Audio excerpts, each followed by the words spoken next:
Aujourd'hui, il y a un petit vent, mais qui n'est pas désagréable pour autant. Nous voyons ici donc la Sainte-Victoire, et juste à sa gauche au fond, il y a la montagne de Lure qui est un petit peu enneigée. Peut-être qu'on le verra de plus près tout à l'heure. Derrière la Sainte-Victoire, on peut apercevoir donc les Alpes. Aujourd'hui, c'est une chance de voir les Alpes. Peut-être un peu plus difficile sur la vidéo de le voir, mais pour celles et ceux qui veulent crapahuter jusqu'ici, on peut très bien voir les Alpes et le mont Estrop qui nous fait face et qu'on distingue bien. Si on continue le panorama, on commence à voir quelques massifs lointains mais qui appartiennent au département du Var qui est voisin. Et ensuite la Sainte-Baume.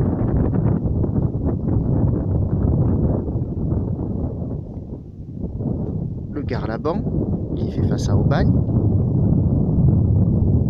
Et puis, cette montagne est intéressante qui fait face à nous.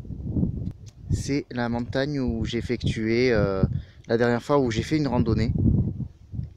Et c'est le massif de Carpiagne et de Saint-Cyr. Donc j'avais un autre point de vue. La dernière fois, on peut voir un tout petit peu les calanques de Marseille et puis ensuite la ville de Marseille, quasiment dans sa totalité. Et ensuite on voit l'antenne du massif de l'Étoile là où je me trouve. Voilà, il y a une antenne hertzienne ici et qui est à peu près visible un peu de partout dans les Bouches-du-Rhône dès qu'on prend un peu de hauteur. Pas voir les quartiers nord de Marseille parce qu'ils sont cachés, en fait ils sont juste derrière cette colline. Pour celles et ceux qui connaissent, il y a le pilon du roi, ce qu'on appelle la dent de l'étoile parce que ça fait une forme de dent et c'est pareil, c'est un petit peu comme l'antenne hertzienne. Il suffit qu'un oiseau se pose dessus et il voit toutes les Bouches-du-Rhône et tous les massifs environnants. Ensuite on voit la mer Méditerranée d'une part, d'autre part on peut apercevoir l'étang de Berre qui est un grand étang dans les Bouches-du-Rhône et qui a demandé son classement au patrimoine de l'UNESCO. Il faut savoir c'est un étang qui possède une superficie très très grande. Mais en tout cas, depuis cet étang, on peut également voir tous les massifs environnants parce que c'est vraiment à 0 mètre d'altitude, c'est au plus plat. Et comme il n'y a aucun obstacle, on peut tout voir.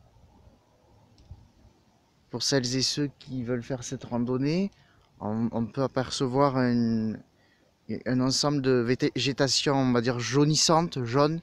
Alors ce qu'il faut savoir, c'est qu'il y a le plateau de Vitrolles qui fait face à l'étang de Berre. Et malheureusement, un incendie était passé par là en août 2016. Mais lorsqu'on se rend sur place, on peut constater que la nature reprend ses droits. En continuant,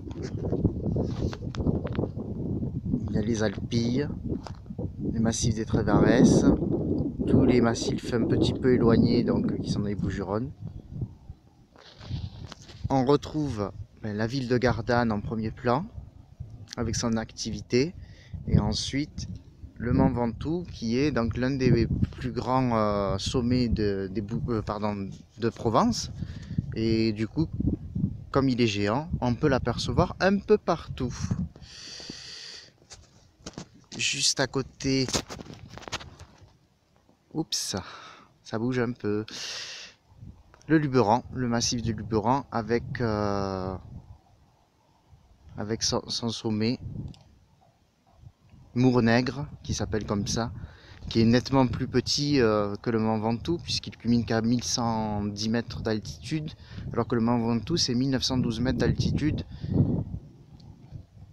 Ensuite, si on continue, on retrouve la fameuse montagne de Lure, qui est un petit peu enneigée, la Sainte-Victoire et les Alpes.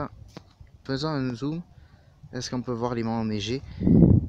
De toute manière, c'est très intéressant de faire cette randonnée, car d'une part vous avez les Alpes et d'autre part la mer Méditerranée, et c'est vraiment une chance d'avoir ces deux opposés réunis aujourd'hui, bien entendu à condition qu'il fasse beau temps. À bientôt!